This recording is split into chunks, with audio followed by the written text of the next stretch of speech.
thoughts on today? Because you both, Sokka, you played yesterday. Andre, you commented yesterday. Yeah. Like any major things that you noticed that was different, or?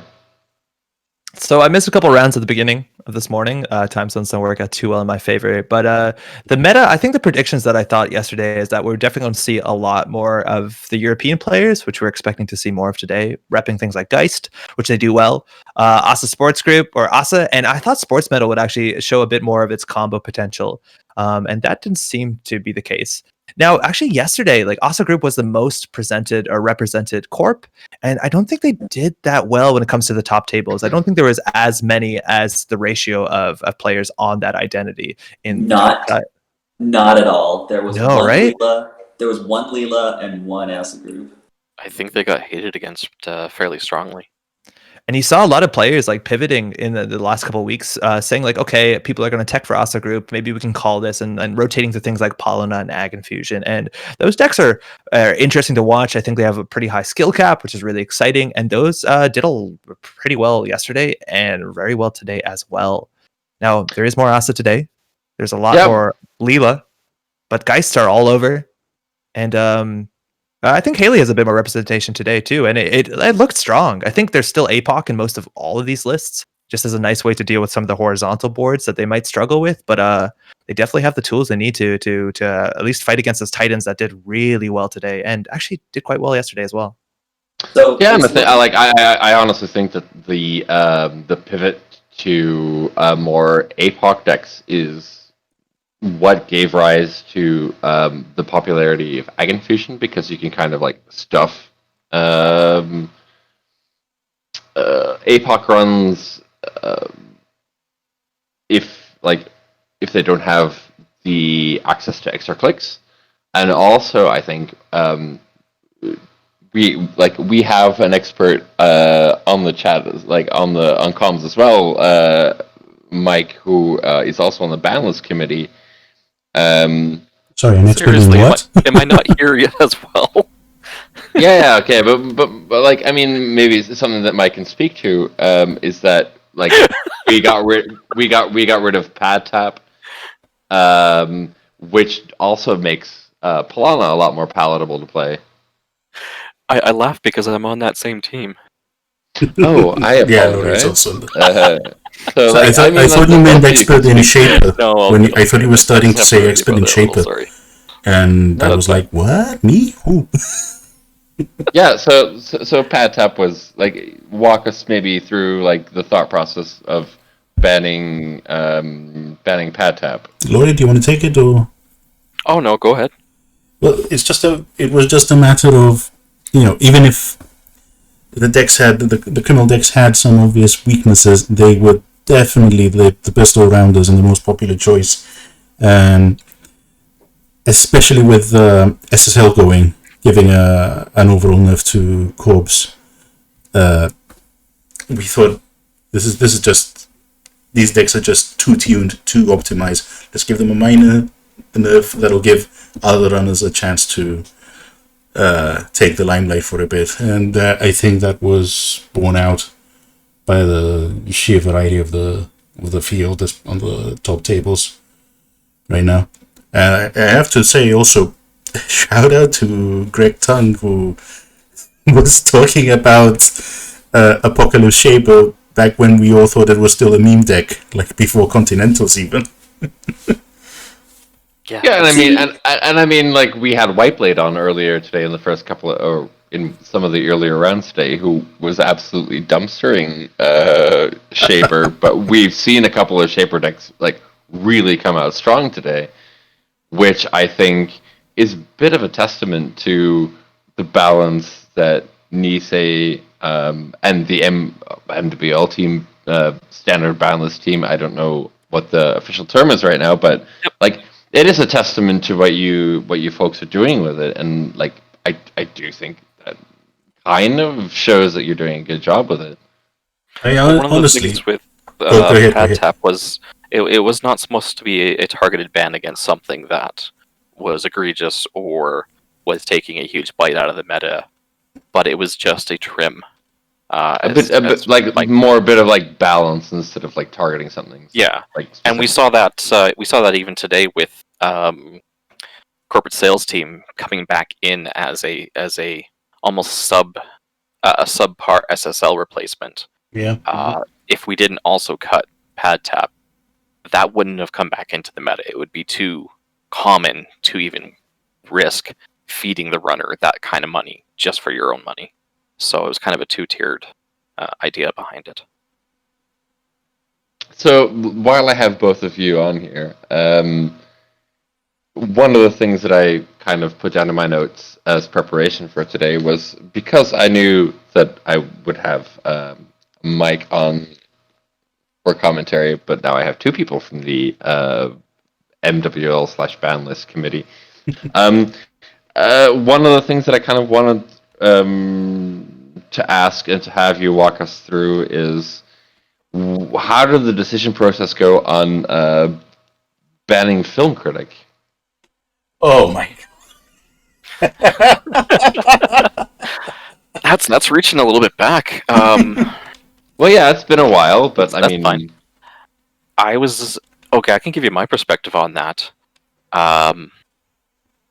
Film Critic really did a number on interactivity of a good chunk of corporate of 5.3 agenda, specifically all the defensive agenda, all the anything with an on-score or on-steal trigger basically gets blanked because you have a card in the game for one influence just reads no, and it wasn't fun. It wasn't interesting. It wasn't interactive. It required constant silver bullet back and forth. Well, you have something to trash it? Well, do I have SACCON? Well, do you have? And it just degenerated into a meta of, that silver bullet meta back and forth, rather than letting current interesting agenda be interesting and interactive for their power level. 5.3s by themselves are still hard to score. They should have swinging effects on the game. And so what? So like while I'm sorry that I'm interrupting you, but while you took we kept Obokata Protocol, that you just can't steal it for free anymore with Film Critic, but then getting rid of things like Kakugo and Breach Dome, was that a consideration? Absolutely. Yes. Continue, or shall I?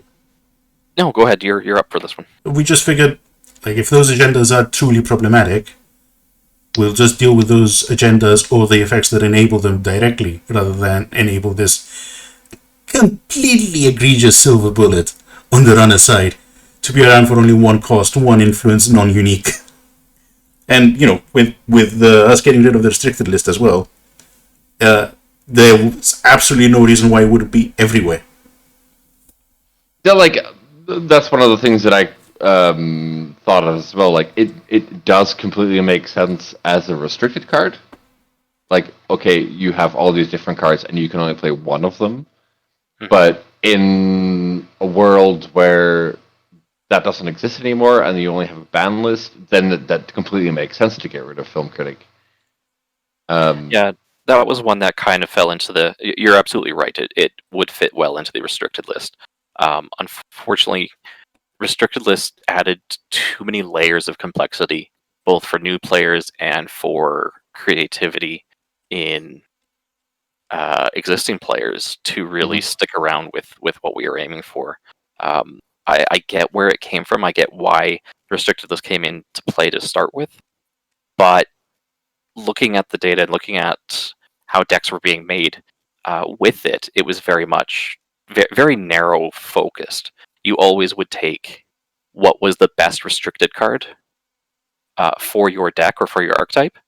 Yeah, sure. And you wouldn't even begin to look at any of the other restricted cards. Like for Jinteki, you took Obokata. Why would you take anything else? It's not a meaningful decision. I played Excalibur a bit.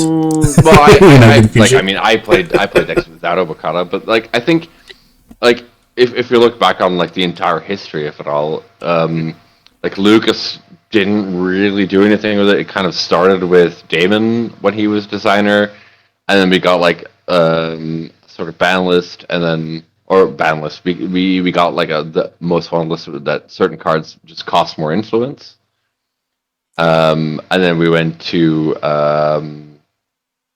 Michael Boggs, who kind of completely revamped that as well. And there's like been a lot of different iterations on the system over the years. And as a player, I've always really liked the idea of the restricted list, so you can kind of like fish out what their restricted card was, and that kind of also gave you an idea of, oh, so they're playing this card, so they can't be playing this and this and this card. It's also sort of like always a fun mind game. But I completely understand the transition to just going for a straight up. We're gonna make this as simple as possible, especially just for anybody listening. Just to be completely clear, I am not a part of Nisei. I have no inside knowledge on any of this, but from the people that I've talked to, it's because like Nisei is bringing out the system Gateway. What's the system gateway, which is completely geared to new players, right? Yep, it's and designed as a starter set. Yeah, exactly. And we want just like the rules and what you can and cannot play to be as crystal clear as possible. Yes, and that's definitely one factor. Yeah, and that was the impression that I got about it. Also, you have to remember that under FFG there were commercial considerations. They were trying really hard to differentiate themselves from other card games, like most notably Wizards, who were really notorious for releasing really powerful cards that you needed to have in order to win, and then shortly afterwards banning them. They wanted to tell the players, we're not going to invalidate the money you spend on the cards you're buying like other game companies do, which is why the first few, all their versions of the MWL were mostly soft bans, except for right at the end under Boggs, that introduced a ban list as well. But under the influence system, you could still play those things. It just cost extra influence, and even as restricted cards, you could play those cards. It just made it more difficult. That you had to make a lot more pivoting choices on the way that you built your deck. What I do want to point out real quick is that I mean, okay, how do I put this? It's not that it hasn't happened within Netrunner before. For those in the know who have been with us for a while, Salvage Thanatos Armory was one of those cards that got printed and immediately 2 weeks later got banned. Yeah, that was a rare exception, though. Of course. We had like 3 months of Cipher. But also... Cipher. Okay. I do want to bring up one quick point, is that there's a very big difference between card games like Magic, which are collectible card games, and the Android Netrunner model, which is a living card game. And for those who are listening along, basically the difference is there are no random cards. You don't buy booster packs. You don't just like spend infinite amounts of money just to hope that you get the right cards. Everybody who buys the same pack has access to the same cards.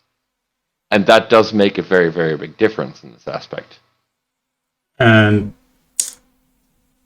also, the cost of entry is lower, and FFG were really trying to promote this model of them being more responsible with people's money and not banning cards aggressively and invalidating them. Oh, I think he accidentally dropped, so just keep Yeah, talking it- until he comes back. But you know, Sure. under Nisei, that's even less of a concern because the game is basically non-commercial now. You have the option of buying Nisei packs if you want professionally printed cardboard cards, but it's perfectly legal to turn up to with a tournament of home printed proxies. So really the concern of maintaining cards that are bad for the game simply so as to make people feel that we're not invalidating the purchases simply does not exist anymore. It's just not a consideration because no one's forcing you to buy those cards at all to play the game. hmm And I mean, another factor that I kind of alluded to, but the imbalance of the restricted list between the various factions was something that, at least when we were considering it initially, that really came to mind for me. If every faction had a roughly, not necessarily amount of cards, but power level of cards that were included in the restricted list, I think that would have been an interesting space we could have tried to go to, but then we're increasing complexity within it and not trying to help with our other goal yeah, of massively. making it more accessible. So in the end, we had to pick one direction or the other to go. I mean, some folks in chat have mentioned like faction locking cards or adding extra influence to cards. These are all things that we certainly talked about and considered. They have merit. There's nothing wrong with them, but they didn't also fall in line with some of our other goals of introducing product to new players and such. So it's not that there was just one factor. It was a multi-factor decision to move away from. Yeah, totally. But I think the existence of hand formats like what's called diversified portfolio, where you have a number of points and you pay points for your ID. Mhm. You know, it shows that there's an audience for things like that, for what you're talking about. There's an audience for people who want to min-max and increase the complexity of the deck building. But I think as Nisei, it shouldn't be, that shouldn't be the goal of Nisei Standard. We should be trying to make it as accessible as possible. Yeah, exactly. And I'm glad those formats exist because I love that design space, that deck construction space has been created by members of the community and supported by members of the community to do that. Because as much as we on the Standard Balance Committee, we worry and we argue and we discuss amongst ourselves and talk to our playtesters and stuff, as much as we fret about it, we're glad that we're not the only ones playing Netrunner at what we're aiming for. There are other places to play Netrunner, other ways to play Netrunner, other formats, and that's exciting. I think that's a sign of a really good community when there's a good balance between a standard that's accessible to everyone and other ways of playing. Here we go. He's back. Yeah, hey everybody. Yep, sorry, I have no idea what happened. Apparently, I got This is kicked, disconnect. It happens. The It's typical. It didn't happen during a 10-hour stream. It happened right at the end. I don't know how close we are to getting the final results for day 2. I don't know if anybody has any updates on that. Probably a fair few close, getting minutes close. away. I'm seeing still not all pairings reported, and then they need to combine both Swiss so they can work out who's. I'm just to let viewers know what they're hanging around for.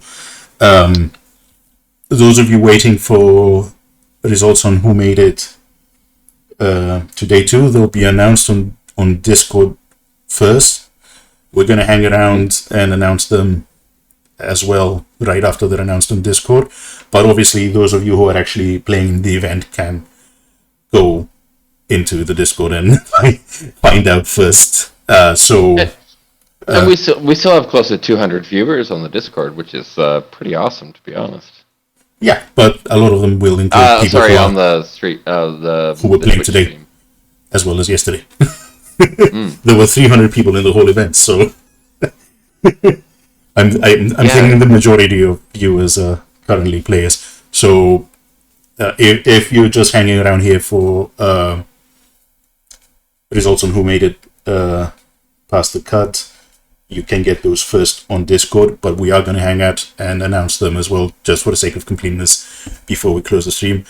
No one who doesn't care or who can get it sooner on Discord needs to stay. But as I said, I have no affiliation with Nisei at all. But like, I have two people here with me that have some like insider knowledge, and you know, it could be fun to get like, okay, so we had the SSL and the Film Critic, and the SSL, the Pad Tap. Like, I mean, we like can talk about things, right? So yeah, sure. Another one of the bands. You were both on the standard ban list committee. Another one of them was Gold Farmer, which like I understand. Yeah. I was very happy to see that go. Very strong card design, but like, are there any insights that you could both bring into that, or? So not just, I mean, strong enough on its own that it was getting splashed in Balana and Ag Infusion in places, which is honestly a little silly, but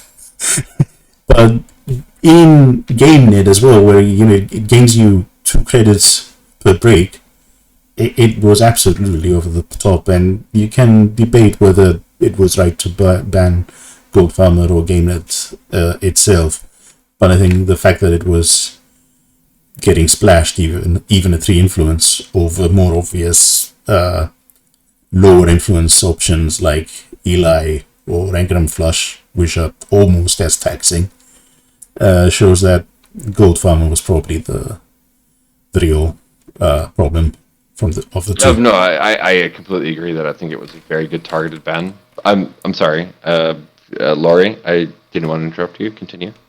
Oh no, I was gonna just add on to that. That yeah, it was just a little bit above the curve, and we've already got a fairly sizable amount of low cost to high strength resed ice out in the meta as it is right now. And no real good strong answers. I think, Mike, if you recall talking about this, I think we said something about if there was a lot more ice destruction, or ice destruction was a lot more prevalent in the meta, it might have been a different approach to it. But since even as good as Anarch is right now, it's definitely not the data sucker parasite days of ice destruction.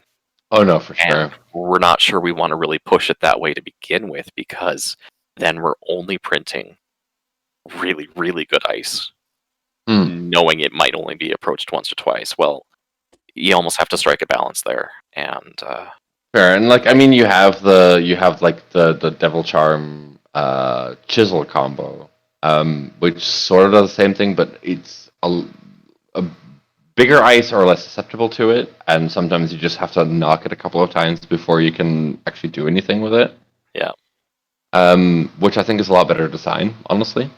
It's a tough balance to find what is the right amount of ice destruction versus what is the right amount of things that need ice destruction to get through. And the meta just wasn't holding up to cheap ice of that level. Yeah, there's like, I wanted to bring that up earlier when Mike brought up Cipher. That is 100% my favorite. Also, no. Giving you a bad name like, yet. When you, like on Netrunner DB, every card gets like a page, and you can like add comments or explanations to certain cards on Netrunner DB, right? Mm-hmm. Mm-hmm. And that is probably my favorite reaction to any card ever.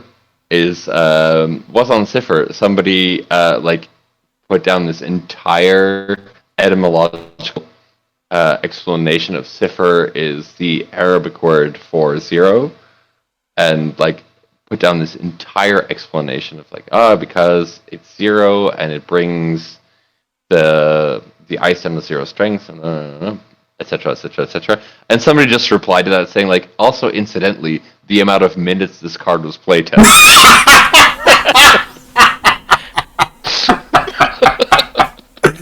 Excellent. Probably correct.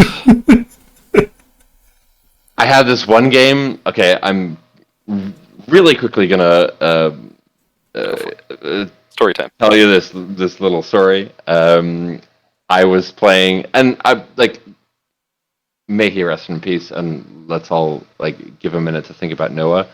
Noah McKee, who was an American player, who is the current like cover photo on Netrunner DB. Yes. If you don't know who he is, or not Netrunner DB, Netrunner Dorks. Sorry. He at North American Championships a couple of years ago, he played a Scorpio stick that only played barriers. I remember And those. Yeah. it was a wild deck. It was so much fun to watch, and I like kind of built my own version of it. And I remember at I think it was a regional championship, my opponent, I got one of his paper clips like the regular way with Scorpios out of the game, and the other I did like the cheesy hatchet job into Salem's Hospitality combo to get rid of the other one, and I was just like, oh, okay, GG. No, I can still go. I've got parasites and I've got zero and blah blah blah. Yeah, okay, sure. And he can continue to run my 3 centrals and the remote, and they were 3 self-adapting code walls and a Tithonium, none of which you can put a parasite on. Yeah. Like, okay, well, GG then, I guess. Handshake. Yeah. So you won, didn't know when you were beat. I won the last FFG regionals with that same deck. That was a gross deck that should be burned in fire, but yeah, I won regionals with it too. So. All right, so like while we have a bit of time, I think before we get the final results, like not in any official capacity, but are there any, like, just on a personal level, any cards that you're looking at that you, like, would be interesting to target for future ban list stuff, or Kugo did nothing wrong. Yeah, I always get flack for saying that, you know, crowdfunding was a totally perfect card, but Oh no, it had to die. It was It was a shame that no, but like if you're looking at like yesterday and today, are there any cards that you think are problematic, or like what are your views on that? Do you want to go first, Mike? Honestly, I think I mean, there are some cards that are just ridiculous, but especially on the core side, you need ridiculous cards to win. It only becomes a problem when either it's a terrible experience to play against it, or it's so good that it's absolutely anywhere. It's absolutely everywhere. And I don't think even the most successful decks we've seen that this is the case for any of them. Yeah, I didn't see anything too egregious. That was shouting at me that this has potential to just keep wrecking until it's out of the meta via rotation. Asa looks pretty strong, but I think we saw yesterday that You can tech against it's beatable. Yeah, it can be hated. It's it can beatable. be hated out. It was hated out. That's like the couple of like Geist games that we saw today were both running 2 copies of Miss Bones just to be able to like get rid of assets. You can definitely take against it. I know the meme is to ban Rozeki. I don't get it personally. It's But fine. It's an inside joke, and shout out to Elwin. I mean, Yakuza. I'm not dude, sure I love everyone you. understands that Elwin is just memeing. It has Okay. gone from meme to people legitimately not knowing it's a meme and actually asking that legitimate question. Yeah, I've had people legitimately ask. nobody legitimately thinks we have to ban Rizeki. No, you'd be Fine. surprised. You'd be surprised. I've heard this argument We've had some multiple weird times. questions. We just laugh about it. It's a European inside thing. Okay, I have one last question for you guys. Like in like ignoring the meta entirely right now, if there's one card that rotated or got banned or whatever, one card you're allowed to bring back, what would it be? Oh, I've already shouted my answer. Kakugo. Kakugo did nothing wrong. Breaking I news for understand me. why it's gone. I argued so Breaking news. I'm hard getting for it tired not of that. to go. Breaking news was Oh, I fair love and that balanced. Okay, so Laurie's going for Kikugo. Mike, what's your answer? Breaking news. Breaking news was fair and balanced, and Oh you no! can argue all No, day. not breaking news. I don't care how many friends I lose. It was For me, I even have just a fuck like wow, excuse me, almost went off board there. For me personally, like it would be Personal Workshop. That was a Good fun one. card. It's a Yeah. good one. I like the I tool of it. really miss Personal Workshop. That was such a fun card. With Polly's Cafe, though, I mean, it wasn't exactly a fixed version of it, but at least it's interesting, similar territory. It So- kind of does the same thing, but you can't put a clot on Paul's Cafe. Yeah, you're right. It's not as good by no means, but yeah, it's Just the fun thing is you could just like offshore your clot onto a Personal Workshop, and then you could just pull it out whenever you needed it. yeah, exactly. That was like one of the decks that was very popular when I started playing Netrunner was Stim Shop Chaos Theory. Oh yeah. That was super fun to play. I mean, we're talking about cards that we want back, and I mean, I think it's worth pointing out that that's why we have 5 people on our standard balance committee, as well as all of our playtesters and stuff. Like at the end of the day, not one of us gets our own way. We don't like as passionately as I would argue for Kakugo to be back. 4 other people say nah.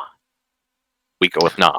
Yeah, no, of course. Like, I mean, like I am, as I've reiterated a couple of times, I'm not part of Nisei, but I do have like a bit of intimate knowledge in how Nisei works, and whenever anything needs to get decided, basically everybody has to sign off on it, right? Depends on the department, but yeah, overall. And I do kind of really respect that idea that like everybody kind of has to be on board. Obviously, depending on what department it is, but it's I don't know. It just like on the one hand, no, I'm not going to get into this. It doesn't matter. No, go for it. It's always interesting. It's interesting to me what other people think, and if it's something strange or you think if it's out of line. No. I 100% want to promote and endorse Nisei, and I don't have any problems with it at all. I really like the idea of like kind of everybody having to come together and like all the decisions are communal. If that makes any sense.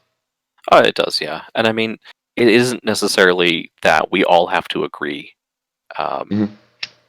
We go through a whole long process when it comes to the ban lists and such. It's not just, hey, are we going to ban this? Yes, no. We go through our playtesters, or we talk amongst ourselves and try to get an idea of, what is the problems right now, and then we check with our playtesters. Hey, can you test these for us, or talk to us? What do you think the problems are? And then it goes on that whole process. Then it comes back to us with the data that we're looking for, hopefully, or the information that we're getting back. And it's not just like, oh, okay, well, if all 5 of us say yes, then this is what's going to happen. Quite often, we'll bat it back and forth for a while. Yeah, there's almost nothing at the unanimous. End, we may even just vote on it. And usually, if it comes back on a 3-2 split, we'll probably talk about it and get more details on it before moving on to an actual decision. So it is an interesting process. Just quickly, I'm sorry to interrupt you. We did get a bit of results for the end of Swiss. So we kind of got the top well, top stuff for tomorrow. But I'm pretty sure that within the next couple of minutes, we are going to be joined by the head judge for today, Marpaya's Princess Space Kitten, who's done an amazing job today. So definitely a round of applause for her. Yeah, shout out to Mar and to all the judges. I am going to drop off, and maybe I will see you all tomorrow, depending on how the schedule shakes out. Definitely was a pleasure to cast with you all today. It was super fun having the Canadian takeover. I was very intimidated. Thank you to the entire live broadcasting crew.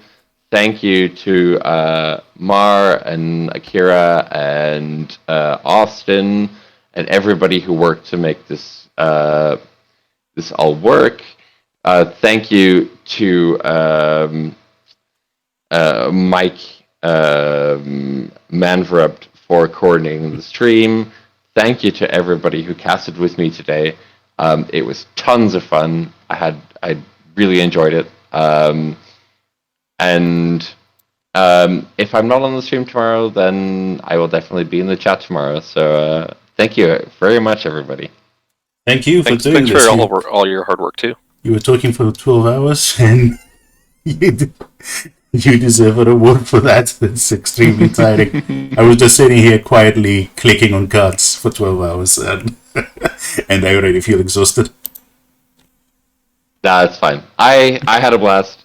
Thank you very much. Thank you for the post game commentary as well. That was very insightful and super fun. And maybe I'll see you guys tomorrow. And otherwise, see you next time. Thank you very, very much. Thanks. Bye. Andre, Will, are you guys staying to look at the Swiss results, or are you ducking out as well?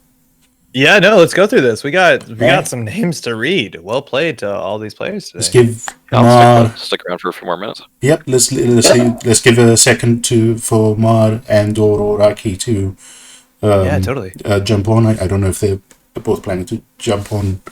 I know Mar is. I've got the spreadsheet up. So obviously, we're going to be talking about the players that are showing up tomorrow, but there's more to that. There's prize support for wins. There's prize support for the top half of the field across 2 days. There's side tournaments tomorrow, so there's a lot still to do, but I'm not mistaken. Hey, Mar, how's it going? Congrats on today. Hello. How are you doing? It's been a long day, isn't it? It's been a very long day, especially for you who had to enter results by hand all the times Cobra broke. Can you hear me? We can hear you just fine, yeah. I'll fine? turn you up just a little bit. Yeah, it's been a long day, isn't it? So do you want to explain a bit about the structure tomorrow, what that looks like? Yeah, actually, this is pretty straightforward, thank God. So people on 33 or were safe, but the two with the least sauce. Shall I bring it up so we can look at it while we talk? That ends on 17.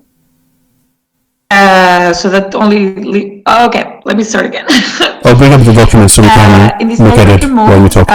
We have to cut 2 days that could have had the same points until we only have 16 people to play the top 16. So we were gonna merge together the 2 days. People that were on the most points inside that top 8. And then the people with the lowest sauce that maybe could have been 17, 18, and 19 will have been paired with 15, 14, and 13 in that case to play a tiebreaker that will be a one-sided game of Netrunner. And in the case, I don't know if we have it on. Okay, in that case, wow, this is not what I was expecting at all. We only had one more people outside of the top 16. So the Limes and John we'll battle it out to see which one gets the last spot on the top 16. This is an almost clean Did cut. I make much sense? Yeah. This is an almost clean cut, and it's. Oh wow! I'm So very surprised. We get one big Yeah, match single-sided tomorrow to see between Limes and Meeting Adjourned, and then we have a very clean top 16. That worked out nearly perfectly, and that's super exciting. A lot of pressure on these two players. Oh, we're in for a good ride. That's a far cry from last year when there were I like think there 90 was, people. 8 people from day 1A and 9 people from day 1B. So really, really tight scores. And we have to thank Aki for this system that she put together, so we could merge the 2 days Yes, well. of an online event. So that is really, really, really amazing. And she put this together in like 15 minutes. So it's absolutely impressive. Big shout out to her. Will, you were talking earlier about how at the same point in the tournament, people in yesterday's Swiss had more points than today, but it seems to have evened out by the end. I think it was more people concentrated at the top yesterday, whereas today there was less people concentrated at the top after 4 rounds, and there was just people below. There was just more people right below that, so people just swept their way up. Yeah, I see. That's interesting. Yeah, I do have definitely there was an insane amount of IDs and 2-for-1s this past few rounds. Yeah, I think crazy. It's crazy because yesterday there were more IDs than today. I don't think anybody actually ID'd today because this is what surprised me most was that Heinzel and Sean played in round 6 and they were both 9-1. So if they ID, they both go to 10-2, and they ID in the last round, they go to 11-3. But they played, and Heinzel swept. And then after that, it was Heinzel at 33, and Tugdegut at 30, and then 18 people at 27. And Tugdegut and Heinzel had played earlier, it looked like, which means that they both had to get paired with a 27. So there was only one top table ID. Or sorry, there was no top table ID that whole tournament. I know, and I think we're seeing... not that I recall, no, but there were plenty of 2-for-1s on middle tables and lower top tables. Yeah. It was a thing. But yeah, I think the Heinzel versus Asger, sorry, I can't pronounce his handle. I think it's more of like a code of honor between NWE players. Speaking specifically of Asger, I think we just got the news. Aki said that Asger unfortunately has to drop, so we won't be seeing those the elimination rounds, and we have a clean 16 players to start tomorrow. Oh, wow. So which one is, what's Asger's handle? Tug to the gut, 8th place on the roster right now. I pronounced that incorrectly. I'm very aware. Excuse me. Is one of the people competing with me for hardest to pronounce username. Yeah, I can't pronounce it, so I just call him Asger. Sorry. It's really difficult. Yeah, of course. I think that's the point. I think that's why you picked it. And now I'm reading it. Okay, so no tiebreaker tomorrow. Worth noting, 153 people will be getting faction dice. Okay, well... Faction dice! Then we will have to regroup with... Well, no, I don't know how this affects the timing for tomorrow. Well, we're just going straight into the top 16, so it'll be slightly shorter. I'm actually gonna ask and be right back. Right on. Just real quick, if we look at the IDs here in the top cut, we're seeing a quarter of the field as Titan. And I think the biggest deal here is there's no green whatsoever. We're looking at straight, Anarch, and Criminal. I think that the closest the Shaper was, if I'm not mistaken, please, Rotage at 20th place on that Haley. A very strong finish. But yeah, it's just the two factions that bounce between. I think we're probably only going to see 3 or 4 IDs. And on the Corp side, technically everything's there. got a fair bit in Jinteki. You got one NBN that controlling the message. TF34, we saw them play it really well yesterday. And then a fair bit of Asa and Paulina Foods and some sports medals that are now both clearly in the cut. Yeah, we have as much Geist as we do Asa, and I think that's a very interesting. So we will start the cut at 12 p.m. UTC. That it's when the tiebreaker round should have started. 12 p.m. So pairings or 12 p.m. game starts? Lovely. We got a huge day of Netrunner tomorrow. Oh my God, Worlds. We've got so far, again, almost 300 players. More than 300 players even? Down to just 16. But again, huge shout outs. There are side events going on tomorrow. There's a lot of stuff that Niseis are organized and community members are organized. So, of course, you can always catch the stream. We'll be here talking you through it. But there's a lot of other stuff to get involved. So we highly recommend that. Otherwise, we hope to see you tomorrow. I should mention, if anyone is streaming side events... I will jump in for a second. Anyone interested to participate on the side events, we will start at the same time as the cut, and you can just jump into the lobbies of whatever side event you want to participate in, and whenever we have enough people to start the side event, we will start it. And right now there are tons of fun games on the Nisei Discord for after parties. You can join. We're playing Jackbox, we're playing Among Us, we're playing Scribble, that is a kind of Pictionary, and many other games. So please feel free to join. We'll be very happy to hang out with you. If anyone's streaming side events tomorrow, drop me a message and I'll put your stream on the command and on our socials so people can find it. Well, that's all for me. I wanted to thank everyone for staying around. That's been 15 hours of stream. Thank you so much, everyone that participated, that helped, that collaborated, and that watched. It's been a pleasure being here today. Thank you all. Thank you for coming on, and congratulations. You ran it great. Thank you, Mar. Great stuff, Mar. Cheers. See you tomorrow. So I gotta say one final thing. From a balance perspective, a 300-person tournament, saying the top 16 players weren't none of the top 16 were shapers. That is literally the top 5%. It's not. There's quite a lot of luck involved to get that high, and there's also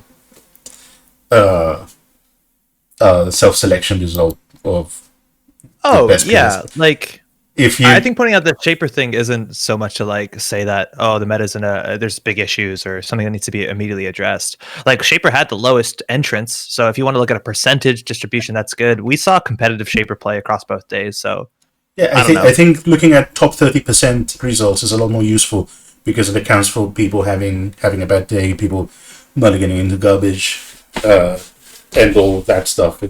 It's like proportion of total population to proportion of top 30% is a much more informative percentage. And if you look at the like 10 or 20 places below that, it's literally a lot of Haley.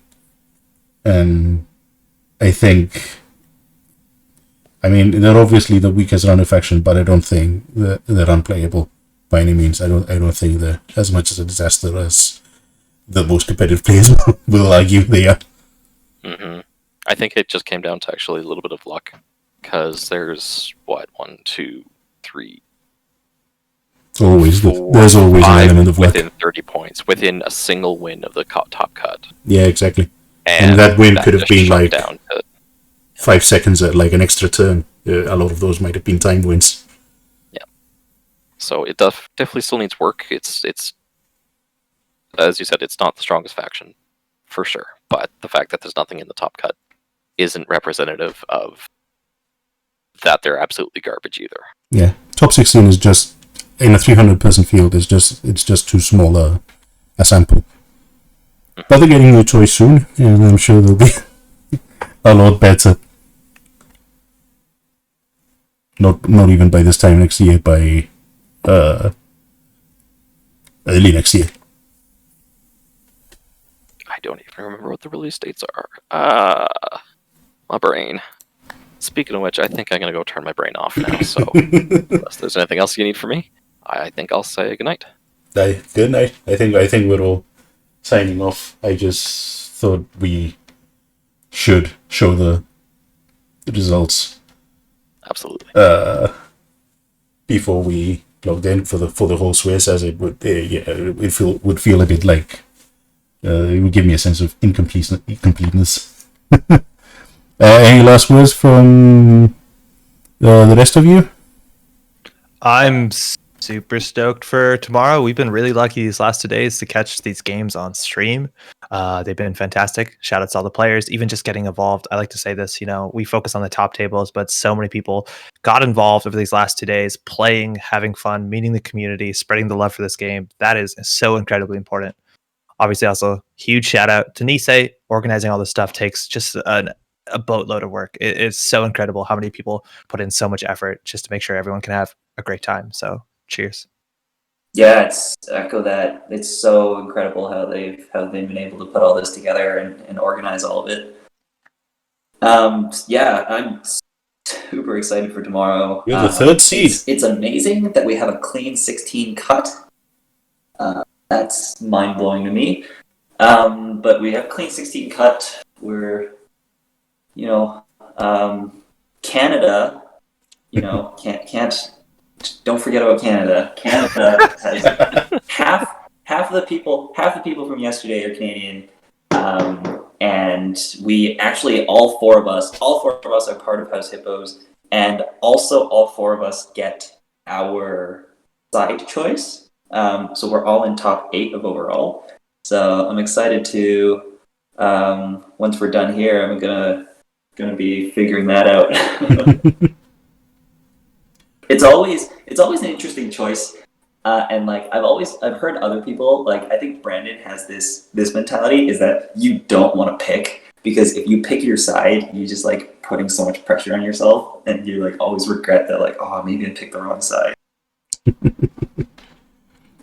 For example, if you picked a corp, you always get agenda flooded.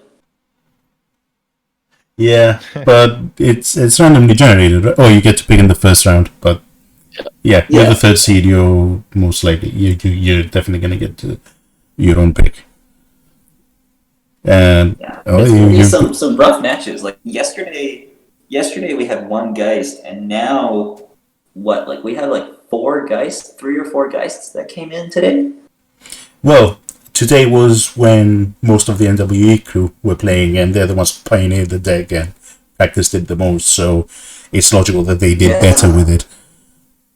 But like I said before, top 16 is a tiny proportion of a 300-person tournament. It's just not representative enough. I think guys did pretty well yesterday as well. It's just that today those guys that made it into the top third managed to get just a little bit higher to make it into the top 16. Yeah. Yeah, best of luck for tomorrow. we'll be watching. Yeah, good luck, Sake. With our spy cams. Yeah. And I'm looking for. I don't know. Yeah, I mentioned this that yesterday, my corp in the 4 games that I played with my corp, I was flooded in every one of those games. I was flooded at the start of 3 of the games, and I was eventually flooded in the other game. So, I'm 4 out of 4 for getting flooded with my corp. I am really looking forward to seeing some stats on corp wins versus running wins. Okay, thanks for running the stream and everything, organizing all this. Thank you all for being on. I think we should sign off and get some sleep before tomorrow. Right? Yeah. We'll see you all tomorrow.